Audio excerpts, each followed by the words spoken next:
Hi everyone, good morning. So, pag sinabing ambassador of Christ, we are the representations of Christ in the whole country. So, bilang ambassador of Christ, dapat sa atin, nakikita sa atin yung character ni Jesus Christ.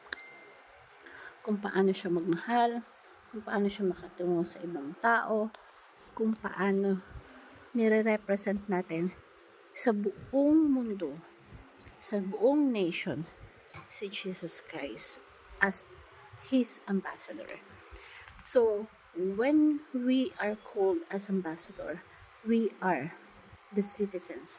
We are the nation. Ang presidente, kapag tinawag siyang president, ang nire-represent niya, yung isang country lang niya, yung is a political party. Pero when you are called as ambassador of Christ, the whole nation, you represent the whole nation. That's why we are not called as the president.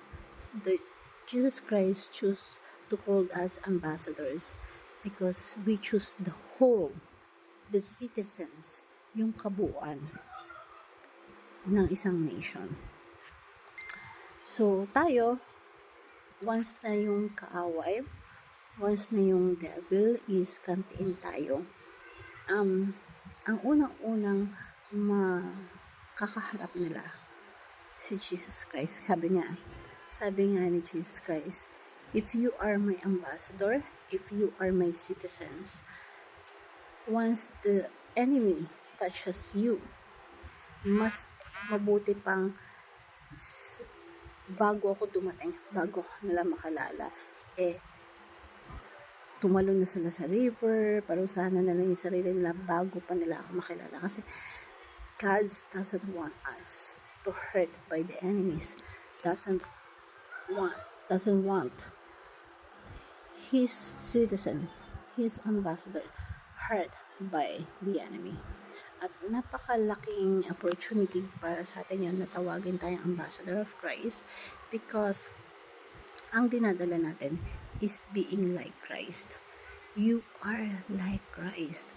You represent the character of Jesus Christ in front of the whole country, in front of the whole nation. Kaya, pag sinabing ambassador of Christ, hindi basta-basta eh. At ang laking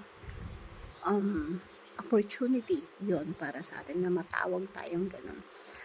And kung ikaw, ambassador of Christ, napakaswerte mo na sinasabi kang ambassador of Christ kasi dala-dala mo yung pangalan, dala-dala mo yung character ni Jesus Christ.